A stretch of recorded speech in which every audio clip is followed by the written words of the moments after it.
Sveiki, čia podcastas Vyrai nekalba. Aš jo vedėjas Vinskutonis Evaldas. Šį podcastą kūrėme kartu su paramos ir labdaros fondu Mamų Unija. Šiandien turime du svečius. Pirmasis yra Jogaila Markūnas. TV laidų vedėjas, jau nuo 13 metų pradėjo dirbti LRT televizijoje.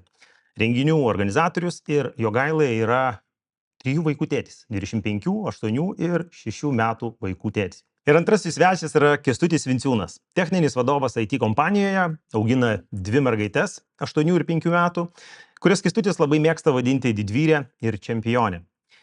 Kęstutis mėgsta aktyvų gyvenimą ir gatvės gimnastiką, o prieš kiek laiko, 11 mėnesių dukrai, buvo diagnozuota klastinga onkologinė liga, kurią pavyko išgydyti. Sveiki dar kartelį visi, kurie įsijungia mūsų tinklalaidę. Tai sveiki dar kartelį. Jogaila, Kęstuti, džiaugiuosi, kad atvykote pas mus pasikalbėti apie tokius dalykus, kur galbūt šiaip įprastai, galbūt ir nekalbėtumėt. Ir norėčiau galbūt pradėti nuo abiejų. Klausimas skirtas abiem, kas jausit, kad norite arčiau atsakyti, atsakykite. Iš tikrųjų, man labai būtų įdomu sužinoti apie jūsų asmeninius santykius su jūsų tėčiais. Pamenat, gal galit pasidalinti, kokie jūsų santykiai buvo su tėčiais? Tai gal čia arčiausiai. Tai iš tikrųjų santykio su tėčiu artimo neturėjau. Tai nebuvo pats gražiausias pavyzdys mano gyvenime.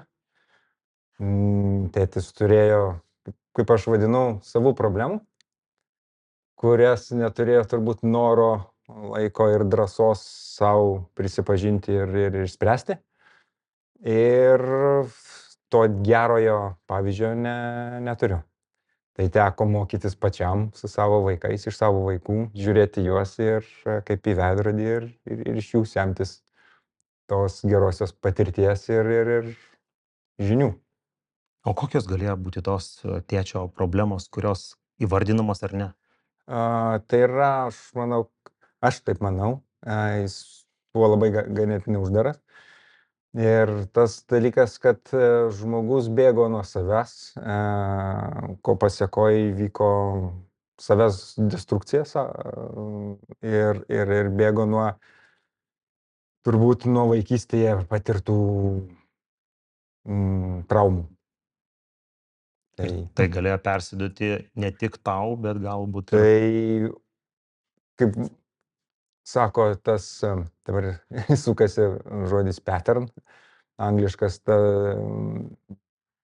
kad mano gyvenime iš tikrųjų pagaunu tą elgesį ir tą modelį, kuris buvo vykdomas, tai iš jo pusės santykėje su manim ir tiesiog, kad karts nuo karto atpažįstu ir svarbu jį atpažinti ir sustabdyti. Tai įtakos turėjo, nes vis tiek vaikai mokomės iš to, matydami santykį, elgseną ir iš to elgsenos yra pastebiu tam tikrų momentų ir savo elgsenoje prieš savo šeimą, prieš savo dukras, ne tik prieš dukras, bet ir su žmona bendravimas ir kol kas sekasi atpažinti kartais. O kai tu atpažįsti, ką tu pasistengi daryti kitaip, nes tu supranti, kad galbūt tai yra tas patternas, šablonas, ką tu stengiasi daryti kitaip? Ar tu stengiasi kažką daryti? Žinoma, nes kitaip viskas griūtų. Kaip griuvo mano tėčio gyvenimas, griuvo šeimos gyvenimas, tai tiesiog griūtų ir mūsų šeimos gyvenimas. Ir stengiuosi atpažinti tuos mano negerus elgseną šeimai, žalingą bendravimą su šeimos nariais ir save kontroliuoti toj. Kęstuti, ar yra tavyje tokia nedidelė fobija, ar jauti baimę, kad tau gali nepasisekti kaip tėčiui dėl tų pačių klaidų?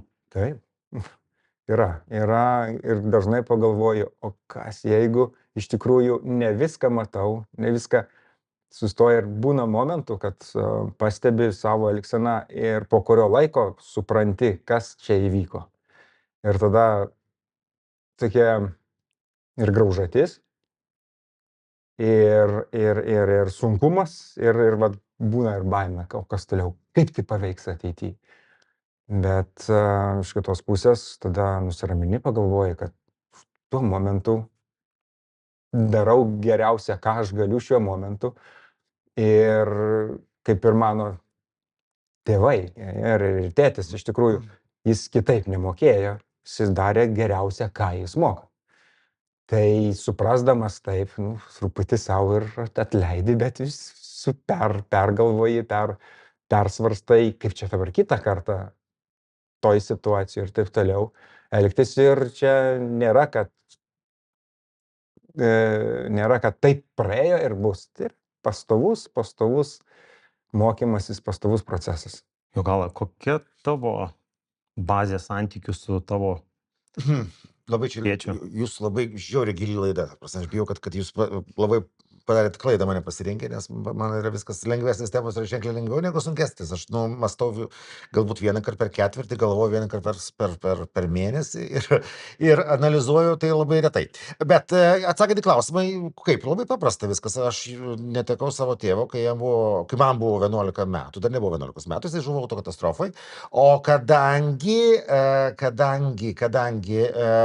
aš esu dar sovietinis vaikas, kitaip tariant, gimęs prie Sovietų Lietuvoje, tai tais laikais buvo, kai tėvai baigia universitetus, tada jie gauna, toks daiktas buvo paskirimus, kitaip tariant, gyventi arba dirbti nebūtinai Vilniuje.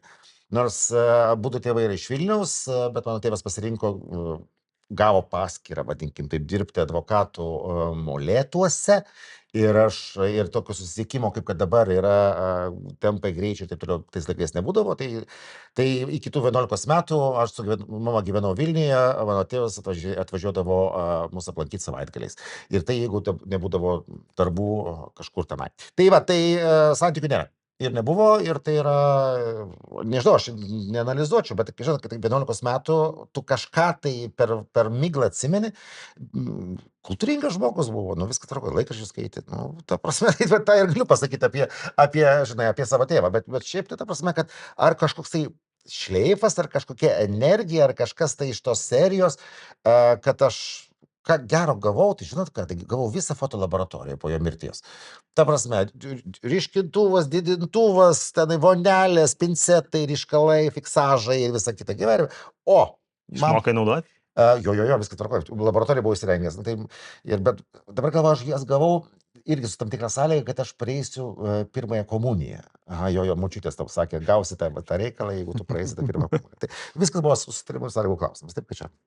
Visiškai pritariu, aš gavau nerealią pašto ženklų kolekciją. Jūs palikimo būdų iš tikrųjų.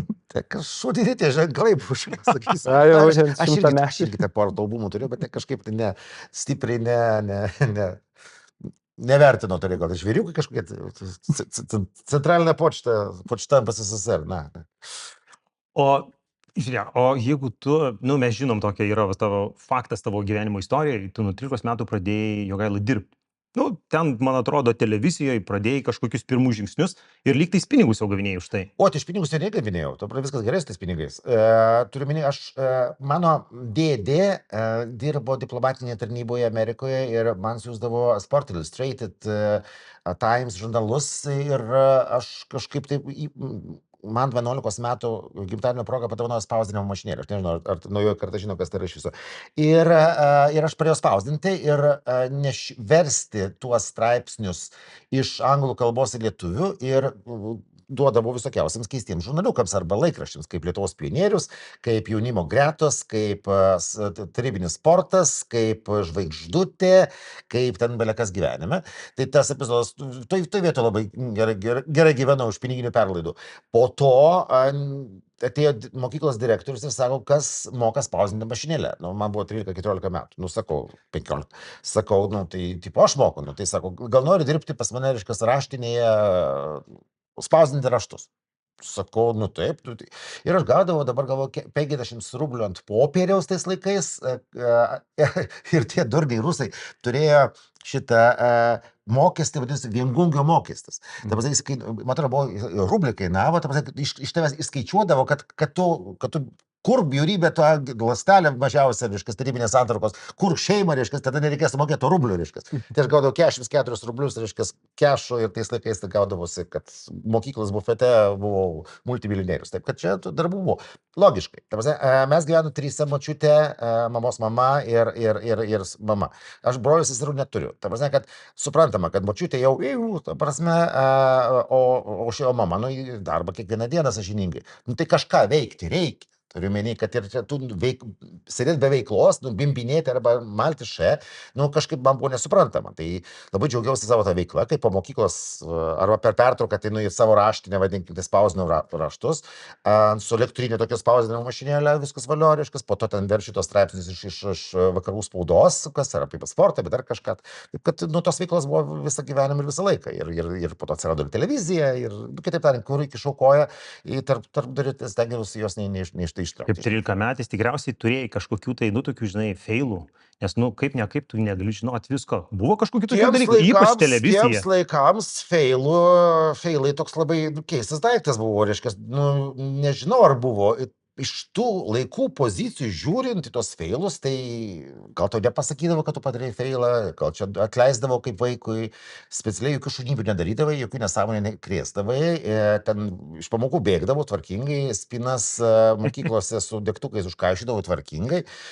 Kitaip ten, nu, buvo reikalų, bet kadangi aš jau buvau prie valdžios tai mokykloje, taip kad, nu, tie pedagogai tokie jau buvo nuosaikesni, bet po to, kai išėjo direktorius arba tos senos raganos šitos, mokytojos kartu su Forever, pasakyčiau šios vardavau, kaip būtų smagu, tokios senmergės baisios, reiškia, tai jos tada 12 klasė, nu, sušiko mano visą gyvenimą, visą mano trimestrą, nes direktorius išėjo, mano stogas baigėsi, dingo, reiškia, ir tada tos senos žiežulos, reiškia, nusprendė, kad mane sukirs per visus įmanomus egzaminus. Ir nu, va taip, ir win-win situacija gavosi tokia, nu, aš jas ten droždavau, reiškia, po to jos mane finale per visus trimestrus, taip toliau panašiai. Tai mano vidurkis žiauriai prastas buvo. Koks? Aš, žinau, nu dabar... 5 balėgi buvo, ne? 5 balė dar buvo, taip. Nu, manau, kad aš tai taip optimistiškai sakyčiau, silpnas ketvirtas. Jogaila, kai tavo pirmas sūnus, dabar jau, nu, tikrai brandus vyrukas, 25 metų, kiek tavęs buvo tame auklėjime šito vaiko? Labai gerai. Reiškia, jisai yra iš principo fenomenaliai visiškai ne aš. Ir tais genais, iš čia tikėkit, netikėkit, tais DNR-ais, beleko gyvenime, tegu mokslai. Aš, pavyzdžiui, nu, netikiu. Jam žiauriai gerai mokyklos metu sekėsi matematika, kas man yra visiškai blogai. Jam žiauriai gerai sekėsi, jis buvo žiauriai kruopštus, jisai dėdavo tuos, lankstydavo origamius, kas yra, nu, kurta, tai sulankstyk. Jisai baigė muzikos čiurlionkę, baigė Šveicarijoje vienus mokslus, dabar magistras Suomijoje Sibelijaus muzikos akademijoje. Jisai yra simfoninio orkestro dirigentas, plus skambina klepu, plus groja klarnetu, pučia klarnetą ir smuiką valdo. Tai yra absoliučiai neįmanoma. Tai yra absoliučiai neįmanoma. Kad kai jį vieną kartą vedė, reiškia, po miestą pasivaikščioti per gatvės muzikos dienas, tai močiutė jo, mano mama, sako, nu tai va, tada mėlė, bet čia, žiūrėk, va, gal ir tu galėtum pagrot kažką, tai reiškia, ne, sako, čia neprofesionalu groti. O tada eina profilharmonija ir sako, gal čia kad nors gyvenime grosi. O Domėlis sako, ne, aš čia diriguosiu. Ir kai jisai pasakė tą, kai jam buvo tenai 10-12 metų. Tai o kitas dar, ta prasme, kad jeigu čia, kad mano tas gražus, reiškia, įvaizdis nesubliukštų, kad aš pareičiau rimtai kalbėti. Tai vienas iš bičiulių, reiškia, pasakė visiškai neseniai, reiškia, kad sako, žinai, ką tu gero padarei savo sūnui, tai, kad nesikišai į jo auklėjimą. Negadinai reikalo. Čia buvo geras variantas, kad tu nesikišai. Nesugadinai. Čia viskas jumoro forma, bet kad aš nesugadinau. Jis yra žiauriai rimtas žmogus. Viskas su juo yra gerai, jis yra protingas, jis yra gabus, viskas tvarko. Tai jeigu aš būčiau pradėjęs dalyvauti stipriau auklėjime, tai vargiai ar jisai būtų dabar toks. Mano gyvenimo būdas, mano temperamentas, mano neintravertiškumas, vadinkim taip. Galbūt jie būtų įnešę kažkokiu tai sumaišties jo charakteryje. Galbūt, tai čia vėlgi sakau, galbūt mano vertybės, mano skonis, mano supratimas apie klasikinę muziką, arba dailę, arba meną, arba estetiką yra kitoks. Ir galbūt aš būčiau pakreipęs visiškai savo į savo tą lengvabūdišką paprastumą. Kitaip tariant, aš popsas esu. Ta prasme, ir čia, kad ir kiek aš domėčiausi tą klasikinę muziką, nu, sorry, aš save kankinu su klasikinė muzika tik tada, kai būnu sporto salėje. Nes galvoju, jeigu jau taip šlikštu, jau taip blogai, tai dabar dar šitaip klausykis. Sūnus gimė, kai man buvo 25. O aš buvau dar pacanas Rogatkė. Kai šie gimė, kaip Marija gimė prieš 8 metus, man buvo 42. Tai aš buvau, kaip sakau, pagyvenęs vyras, bet jaunas tėvas. Ir tai yra kur kas geriau negu atvirkščiai. Kodėl? Dėl to, kad yra brandos, truputį daugiau atsirado per tuos 20 metų, vadinkim taip. Toliau, atsirado daugiau kantrybės, atsirado kažkokios empatijos didesnės. Kitaip tariant, kad, žinai, maudo to vaiką, sėdis, reiškias, tam vonelėje, reiškias, tenais, ir tu supranti, kad tu gali, nuo 25 metų, nu, viskas, tu išsimaudim greitai, o dabar taip gali, 15 minučių žiūrėti, kaip maudos tas vaikas. Kitaip tariant, kad tavyje daugiau kantrybės yra. Tavyje daugiau kantrybės yra aiškinti vaikams, o kodėl paukščiukai skrenda? Nu, paukščiukai skrenda todėl, kad turi sparnus. Prieš 20 metų aš nušokčiau nuo proto, aiškinamas, kodėl paukščiukai skrenda. Ima ir skrenda, žinai. O čia dabar aiškini, kad jie plasnoja, o kaip lėktuvai skrenda, irgi paaiškina. Kitaip tariant, kad tu turi ir su jais kalbėsi kaip su lygiaverčiais. Vienas mano bičiulis iš Žaso, Gidonas Šapyro Bilas, reiškias, tai jisai, kad jo santykis su vaikais yra kaip, ta prasme, kaip su draugeliu, su draugeliais jie kalbasi, ta prasme, ir žiūrėjau patiko tas horizontalus, reiškias, santykis, o ne vertikali linija santykiuose su jais. Kitaip tariant, kad, saldainių nori, tai ko man negaila duoti saldainių, jiems saldainių, to prasme, o tai kenkia saldainis, ką kenkia, tai kenkia, jeigu tu nori saldainių, tai tada vadinasi prieš miegą, tu gauni to, reiškias, šokolado, vadinasi, jeigu šokoladą gauni, tai vadinasi, cukrus pakyla, jeigu cukrus pakyla, vadinasi, tu neužmiegi, ir kas, taigi tu neužmiegi, ne aš užmiegu. Viskas, ta prasme, ko jūs čia paredatės visi? Aš einu miegoti, aš noriu eiti miegoti, tu nenori eiti miegoti, tu siauskas. Ar nors vienas vaikas, atsiprašau, mūsų civilizacijoje mirė nuo nemiegojimo? Atsimenu, pirmosios dukros ėjimai į darželį ir į darželį nenori nueiti, po to nenori išeiti. Aš čia dar pasiliksiu. Tai pasilik, atsisėdi, tai čia laikas man su telefonu paskaityti, pasiklausyti podcastų. Ir ateina tėvai, čia laiko laukti, čia nesąmonė, čia jūs tiek kantrybės turit. Sakau, čia mano laikas. Tai vakar irgi buvau, ką užsiminiau, ir važiuoja ir žiūri, vaikas guli ant šaligatvio, vidury šaligatvio, ir važiuoja ir žiūri, pas mus irgi tai buvo. Ir tėvas stovi, skrolina.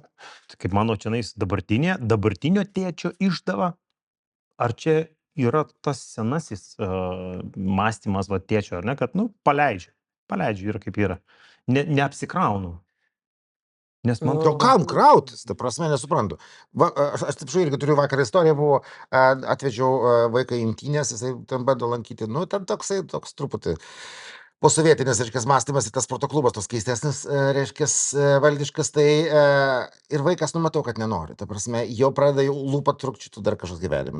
Galvoju, klausyk, aš specialiai nusiėmiau nuo darbų, kad tave paimčiau, pabūčiau, sėdėsiu kavo suliuko, žiūrėsiu, kaip tu sportuoji, viskas tvarkoja, po to vežu namo.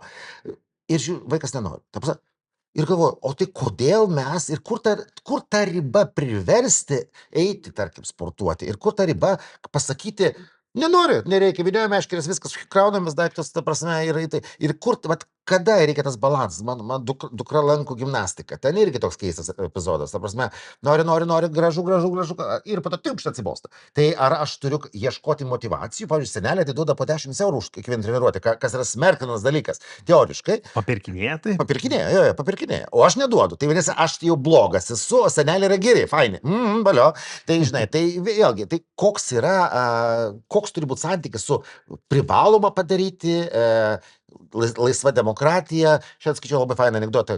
Vilkas klausė zuikių, ko tu nori būti? Pusryčiais, pietumis ir vakarienė. Tai čia demokratija. Tai galima pasirinkti. Tai taip ir čia, ar tu privalai keiteliot jų norus, jų planus pagal jų norus, ar vis dėlto kai kas yra, tarkim, privalomas dalykas. Aš visą gyvenimą tingėjau mokytis. Aš visą gyvenimą tingėjau sportuoti.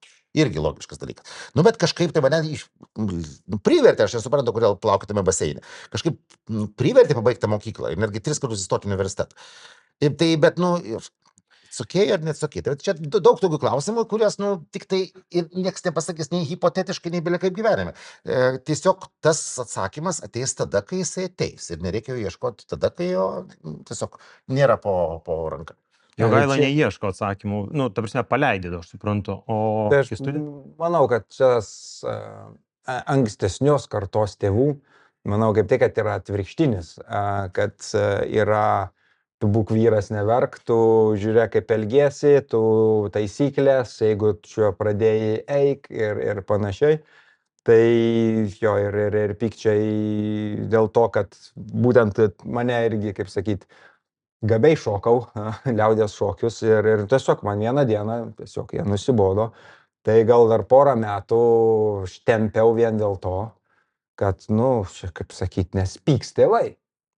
Ir tiesiog pradėjau, kol galų gale paskambino iš mokyklos. Ir neatsimenu, ar paskambino, ar kas ten buvo, kad pranešė, kad, žinot, tas vaikas jau pusę metų neina neteina į treniruotės, į pratybas. Tiesiog man geriau būdavo leisti laiką iš Panevėžio Senvagiai su draugu. Ir tiesiog buvo, kad Pasvetęs pas mūsų baseinų. jo, ir tiesiog Aš tai šlapindavau tus baseino trumpikės vonioje, reiškia, kad būtų šlapio, žinai, ir pačiautos ant gyvatuko vonioje. Bet pas mane paskambino po metų panašiai irgi, kad manęs jau baseinė metai nėra. tiesiog simuliuodavai, neįdavai, ne dėl to, kad nesakyti, nes žinai, bet kad klausimas. rėks. Žiūrėk, klausimas. Ta prasme, mes kalbam apie tai, apie mokyklą, apie darželį, ar ne, mes kalbam apie tus būrelius, taip toliau panašiai. Tai žiauriai geras daiktas yra, aš tai vadinu jais paštomatais. Tai yra, jie ne tik tai edukuoja, lavina, bet ir vaikų pasaugojimo vieta. Tai klausimas man, ar mano tėvai norėjo iš tiesų, kad aš plaukiočiau ir būčiau koks atletas, paties tėvai ar norėjo, kad šoktų toliau Jurgelė meistrelė, ar tiesiog norėjo dirbti savo darbus tam, kad jie būtų saugiai, mes saugiai būtumėm kažkur tai priparkuoti. Kaip ir dabar. Dabar tas pats irgi. Čia mes esam savanaudžiai tėvai, jeigu taip galvot, kad mes tos vaikus bandome įkišti, padaryti maksimaliai įtemptą dienotvarkę po mokyklų, tam, kad mes patys turėtumėm laisvo laiko, arba laiko savo, arba savo darbams. Tai čia paštomatai, mes čia viską tvarkojame. Ir tai buvo ir tais laikais, ir dabar, ir tai yra ir per amžius. Amen. Jo. Peršokim šiek tiek į kitą temą. Kai spaudžia laikas, spaudžia darbas, projektai, vadovaujamas darbas ir panašiai, ir spaudžia to pačiu vaikai, dėmesiui, laikui su jais. Ką jūs darot? Kompromisas. Pavyzdžiui. Kompromiso paieška. Ta prasme, kaip, tai tu sutari, tu papirkinėjai vaikus, gali papirkinėti kažkuo tai ar ne. Tu, ta prasme, ieškai backupo vienokio ar kitokio. Klausykit, galų gale. Yra toks nuostabus terminas, kurį aš naudoju ir aš manau, kad aš pats sugalvojau. Šitą reiškia protingą mintį, kad neturi laiko tik tai tie, kurie nemoka jo planuoti. Tai aš vadovausiu šitą principą, pas mane yra griežtai tiek darbe, tiek darbo linijoje, tiek asmeninėme gyvenime egzistuoja punktualumas, šventas reikalas ir žodžio laikymasis. Jeigu tu negali būti tikras, neduok.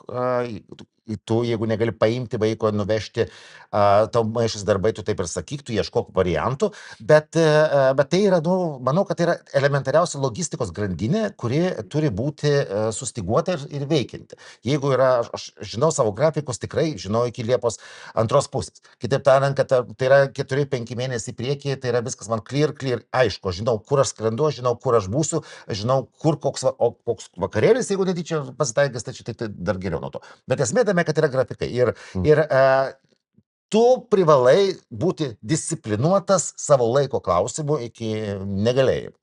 Tai taip ir susitvarko visi reikalai. Visiškai pritariu. Kalbėsi, dėliojasi, turim namuose tvarkaraštį, ant kurio susižymim dieną, kas kur, kiekvienas žinom, kur keliaujam, kokie būreliai ir panašiai, kada kas kaip.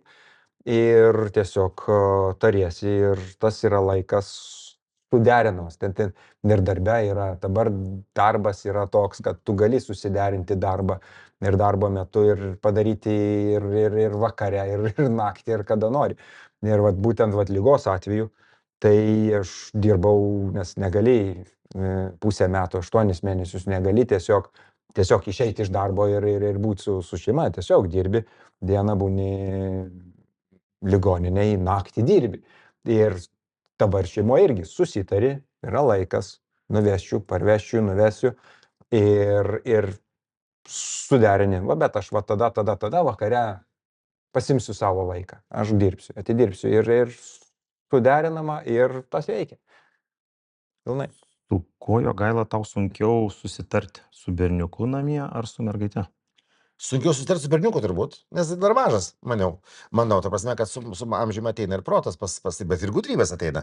Taip, kad o šiaip tai aš labai gerai kažkas yra pasakęs, sako, nu tai kodėl tu su vyresnėje sutari geriau, nu dėl to, kad tu ją seniau pažįsti. Nu, tas tiesa, ta prasme, aš 2 metais pažįstu daugiau negu brolį, nu tai ir viskas, ta prasme, mes su senais pažįstamas geriau sutarame, ne? Tai, bičiuliai, įrenginiai, nu ir blogis, ir gėris dabartinis. Ką jūs darot, ribojat, ar nesikišat, neapsikraunat ir paliekat? Telefonai, kompiuteriai, planšetės, laikas, ribojimas, ne? Visaip. Iš tikrųjų, Pasidalink. jeigu taip su pirma dukra buvo taip, kad laikėmės Suomiai turi rekomendaciją jokio ekrano iki 2 metų. Ir metus mes gyvenom Skandinavijoje, Norvegijoje ir iš tikrųjų nebuvo jokių ekranų. Ir realiai beveik iki tų 2 metų su ekranais visiškai jokio santykio. Su mažaja, su antraja dukra, tas nepavyko vien dėl to, kad ligoniniai tu neturi ką veikti. Tai iš karto automatiškai yra ekranas, yra filmukai ir panašiai. Ir tiesą pasakius, nu, čia jau nebe svarstytinas reikalas, kaip sakoma, kaip apie tos pačius ir prieš tai saldainius kalbėjom.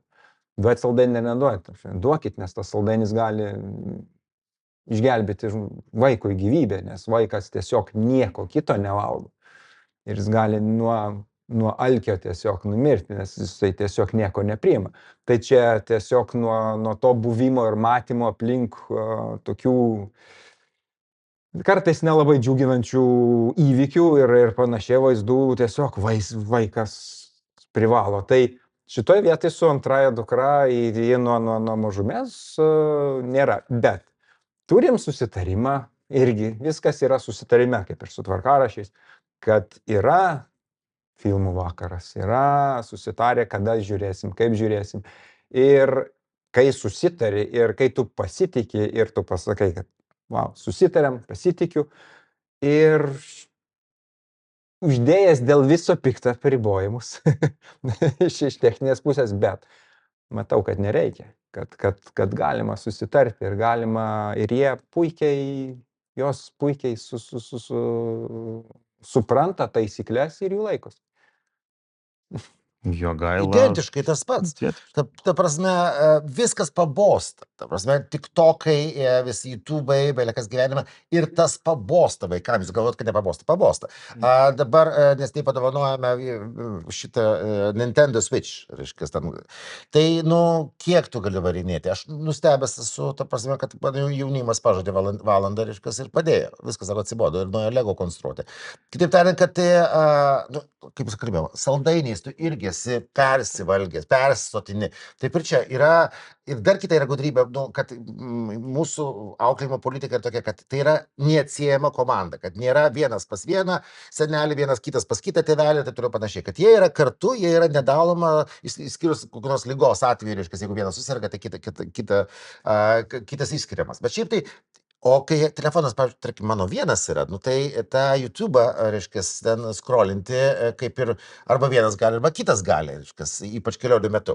Tai jie kalasi, duok man pažiūrėti, tai tiesiog atimu, reiškia, sakau, viskas, dabar žiūrėkit pro langą. Jo. Nes, nu, o kaip kitaip. Tai pasakė, kad tai yra, žinai, kaip, pavyzdžiui, kas sėdės prieki, labai visi abudu nori. Ne, nu, tai kai abudu, tai jie sėdi gale. Taip. O kai mieste netolimi kažkur, tai po vieną, tai vežioja, tai reiškia, tai jos į priekį sodini. Tai pasakė, kad viens kito nematytų, kad jis sėdi priekį, žinai, kad jau pavydėtų, sako, sėdėjo Marija priekyje.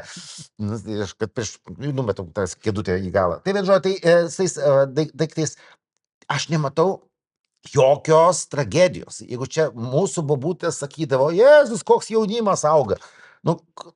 Nu gerai, mes neturėjom, ta prasme, nei planšų, nei interneto, nei beleko gyvenime.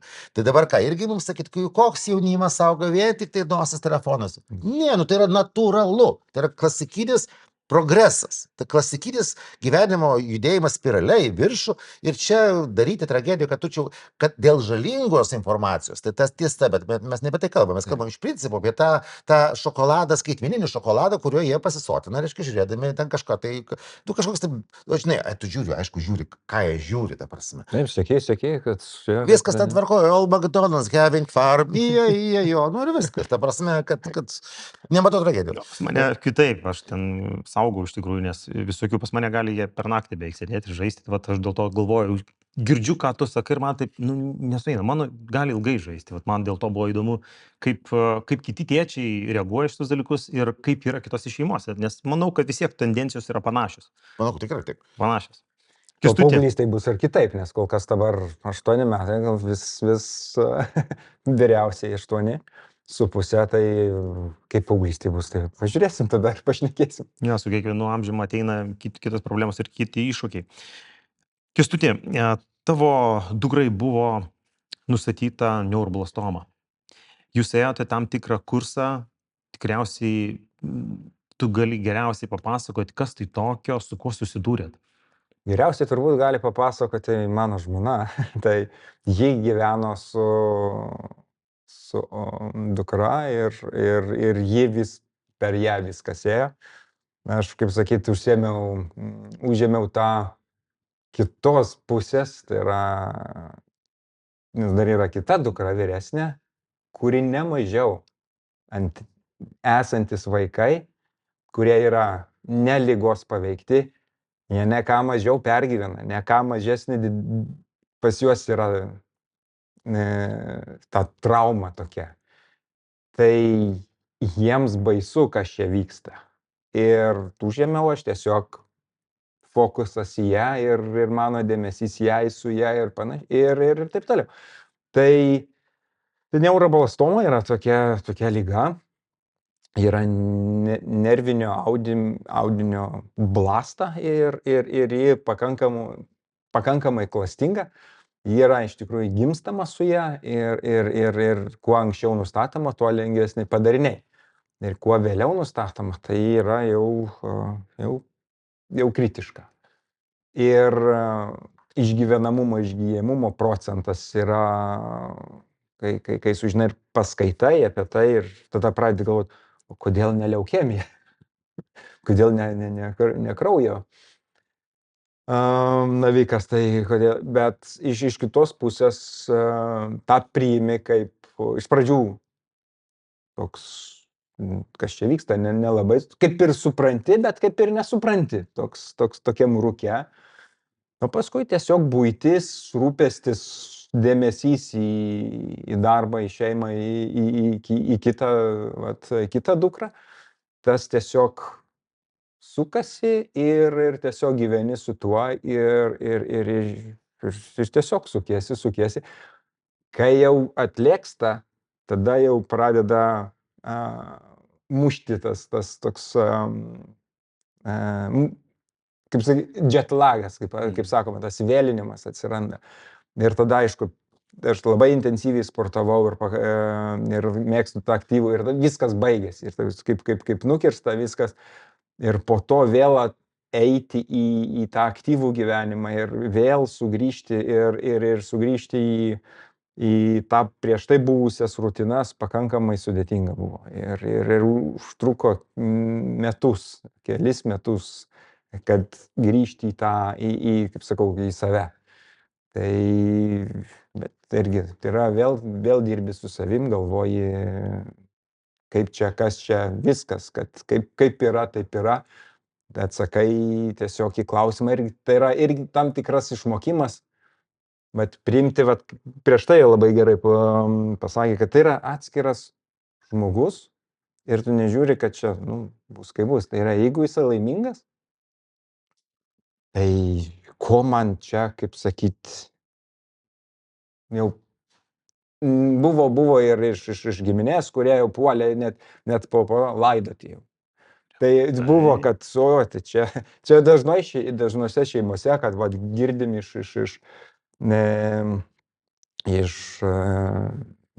visos, kas paliesti yra onkologinės ligos giminėse būna, kurie žmonės čia jau pradeda laidoti, dar neatsitikus, tai yra tragedija, bet tai yra, kaip sakyti, tai yra ir pažįstam nemažai tėvų, kurie turi vaikus angelus ir nėra, kaip sakyti, gyvenimas nesustoja. Ir tiesiog tai yra kitas žmogus ir tas žmogus, jeigu jisai gyvena laimingai, nesvarbu, 9 mėnesiai, 9 metai, 99 metai, jeigu jisai linksmas, laimingas, jo kelias toks. Tai tai supratus pasidaro daug paprasčiau. O didžiausias iššūkis tau kaip vyrui, kaip tėčiui ir kaip sutuoktiniui buvo koks? Tuo metu, kai sužinojot, kad susirgo mažylė ir kai ėjau pereidinėjot per tai? Tokio kaip gavosi ganėtin, tai yra viskas organiškai. Tai, kad tiesiog padėti žmonai, padėti šeimai, kuo gali, kaip gali. Ir kaip minėjot, vadinu dėl ko. Tai yra jauniausiai dukra yra čempionė, nes įveikė savo distanciją, o kita yra didvyrė, nes atstovėjo, padėjo. Ir pas ją tokių yra bruožų charakteryje, tokio ir turi lyderystės, ir turi, būtent ją, savo dėmesį tiesiog organiškai gavosi ne viską mesti, palikti, o tiesiog būti kartu ir priimti, kas vyksta. Nes nemažas atvejis yra žinomų, kad vyrai tiesiog išeina, tiesiog nesusitaiko su SMA, nes pakankamai sunku, kai reikia ir dirbti, ir rūpintis, ir tiesiog nepamesti, nepalikti. Kas labiausiai padėjo? Galbūt, nežinau, įstaigos ar žmonės, ar kas labiausiai padėjo toj situacijai? Manau, žmonės, ta bendruomenė, susipažįsti su, kaip sakau, surandi antrą šeimą. Ir būtent, ką iš tikrųjų, ir per Mamų unijos bendruomenė ir kitos yra bendruomenės, su kuriomis susipažįsti su žmonėm ir tos šeimos, kurios paliestos su onkologinė liga, jos dalinasi savo patirtim, savo džiaugsmais, skausmais ir jie labai tiesiog pasipasakoji, pasiklausai, supranti, nesi vienas, supranti, kas vyksta ir tai padeda būti bendruomeniai ir tiesiog su žmonėmis būti kartu turėti bendrus susirinkimus ar kažkokias tai veiklas ar kažkur sudalyvauti ir tiesiog bendruomenė. Dabar mergaitė jau yra gerai. Jis jau 5 Yra metai. recesijoje, taip. Ji recesijoje ir darinys yra, kaip sakoma, jo negalima kad buvo išoperuoti, jis tiesiog yra, bet jis yra neaktyvus. Tai, tai kaip sakyti, kol kas viskas yra tvarkoje, gerai. Tokios sunkios temos iš tikrųjų kartais pasitaiko gyvenime, ne visiems tas duota, bet jau kam duota, tai didvyriai yra tie ir tėvai ir mamos, kurias ištveria tokius dalykus. Jogaila, biškelį į kitą temą įšokam, kadangi tu esi šou žmogus, šou, verslo žmogus. Ir tuo pačiu suprantu, kadangi aš pats esu iš renginių verslo į tos industrijos, suprantu, kiek daug pagundų yra šitoje srityje. Ar sudėtinga derinti šeimos gyvenimą kartu su to tokiu, žinai, linksmu, gražiu, pagundų pilnu verslo to Žiauriai. pasauliu? Žiauriai sunku. Turiu meni, kad taip, kad tai yra pagundų, vakarėlių ir beleko gyvenime yra iš tiesų begalės. Iš tiesų gyvenimas nėra labai nuobodus, gyvenimas nėra rutininis, gyvenimas nėra kažkoksai, ta prasme, disciplinuotas, pirmadienis, penktadienis, o tipo šeštadienis, sekmadienis jau savaitgaliukas, nėra taip, yra savaitgaliukas trečiadienį, ketvirtadienį, penktadienį, šeštadienį, sekmadienį ir dar truputį pirmadienį, ir tada jau einam antradienį darbą. Kitaip tariant, kad aš šaržuoju. Ir tai yra žiauriai sunku tiem žmonėm, kuris, nu, tarkim, kažkas man sakė, kodėl tu nesusirandi normalios žmonos iš serijos, kokia tu daktarė, kad būtų, ar ten kokia nors iškios teisininkė. Sakau, čia iš viso neįmanoma. Ta prasme, kad jokie režimai poilsio darbo nesinchronizuotų, niekaip. Kitaip tariant, kad tu turi gyventi su tuo žmogumi arba gyventi geriau vienas iš viso, ta prasme, nes tu gadinsi kitam žmogui gyvenimą pagal savo darbą arba pagal savo gyvenimo būdą, vadinkim. Tai prasme, kad tu turi gyventi su velniu, su kažkuo tai visiškai plyšusiu žmogumi, kuris galėtų pakęsti tavo tokią antisistemą gyvenime, kad tu gali grįžti trečią nakties ir tai yra normalu, nes tu grįžti iš darbų, kad tu išvažiuoji į komandiruotę 3-4 dienom, reiškia, į kitą Lietuvos galą, kitą Europos pusę, reiškia, ir tai yra visiškai spontaniškai kitą kartą. Kitą kartą tai yra visiškai kitaip, nėra vakarėlės prie žvakių šviesos, yra pusryčiai prie žvakių šviesos 6 ryto. Tarkim, nu, ir kitaip tariant, kad yra viskas truputį kitaip ir dėl tos pačios priežasties tokiems tas amatas, kuo mes užsiimame, tarkim, jis yra, nu, žiauriai sudėtingas tuo klausimu, kad tu turi, tipo, vaikų atostogos. Nu, kokios vaikų atostogos, apie ką mes kalbam, kai tuo metu suaugusiems tikrai ne atostogos, nes yra didelis mega projektas. Ta prasme, tai kokias dar Turkijas, mes čia važiuosim su jumis, jeigu, hebra, alio, pas mane čia ten važiuoja kokie delegacijos ir koks super mega wow renginys. Kitaip tariant, kad čia to nesusitvarkysi, kad ir kaip norėtų, nes ir jeigu dėti į klausimą, kas yra darbas ar šeima, tai čia ypač kokios nors keistos moteris klausinėja, tau kas svarbiau, darbas ar šeima, reiškia, ne? Tai ką, nu, sudėti, ta prasme, man yra svarbiau darbas, nes aš po to mokėsiu pinigus vaikams išlaikyti ir taip toliau panašiai, nes nu galų gali, ten yra toks Disneylandas tas darbas, tokios karuselės aukštyn žemyn, kairėn dešinėn, kad normalus žmogus tiesiog nepakęstų tavo buvimo šalia. Tiesiog, paprasta. Ir atsakymas, tai kam žudytis? Ta prasme, geriau gyvenkime, sutarkime, kad visi laimingi bus, jeigu bus gyvensim atskirai ir nematysim stipriai vargo, reiškia, derindami viens prie kito savo charakterių, savo laikus, savo resursus. Paskutinis klausimas. Sako, vaikai yra veidrodis mūsų. Ne. Aš pritariu. Neuždaviau dar klausimų. Tai aš noriu paklausti, ar jūs norėtumėt, kad jūsų vaikai sektų jūsų pėdom? Ar sakytumėt, ne, kuo toliau? Nei taip, nei ne. Atsakysiu taip, kad vaikai, jie pasirenka savo kelią ir tegul savo keliu eina. Tai yra, jeigu galėsiu, padėsiu. Kuo galėsiu vesti ir versti, ne. Mano viena bičiulė Inga Jankauskaitė, dainininkė, yra pasakiusi žiauriai gerą daiktą, kad obuolys nuo obels toli nekrenta, bet obuolys į obelį visai nepanašus. Tai atsakant į šitą klausimą, klausykit, kuo daugiau vaikams suteiksime galimybių rinktis, tuo jie iš pirmo karto nepaeis iš antro nepaeis iš trečio, o galų gale, klausykit, 18 metų bus, čia patiko vieni tėvai, 18 metų ir čiuožim, gyventi savo gyvenimą, o mes norim savo gyvenimą gyventi ir viskas. Ir tai yra suprantama, ir tai yra pateisinama, ir tai nebusim kaip Italijoje, kad vaikas iki 3-5 metų bičias dar pas mamytę gyvena ir srebia kokius tai minestronės. Taip kad čia štai vietoje kuo daugiau galimybių, kuo daugiau pasaulio ir čia to ėjimo paskui atėjo, čia tėvelio pėdomis, nieko nereikia vaikščioti, ypač mano. Tai va, taip, kad... Nori pasirenka. O, jeigu patinka toks tūsas gyvenimas, tai prašau, žinoma.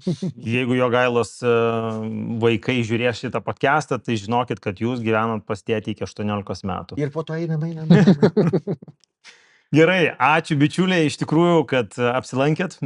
Tikrai fainai pasikalbėjom ir įdomios buvo tos įvairios nuomonės, ar ne? Ne viskas tik juoda arba balta, yra ir tų pilkų atspalvių mūsų gyvenime. Tai už tos pilkus atspalvius ir ačiū labai Jogailai.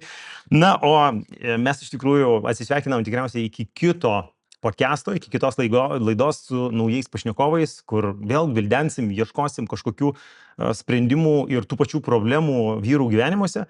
Tai su jumis buvo dar kartelį podcast'as Vyrai nekalba, mes kalbėjom, palaužėm tylas, svarbiausia yra užduoti teisingus klausimus, o jūs mūsų nepamirškite ir svarbiausia, kai žiūrite mūsų šį video, paspauskite mygtuką like, paspauskite subscribe mygtuką ir uždėkite širdelę komentaruose. Tai padės mums augti ir būti matomesniem labiau. Taip atskleisim daugiau vyrų gyvenimų. Ačiū Jums, kad esate ir iki kitų susitikimų. Iki.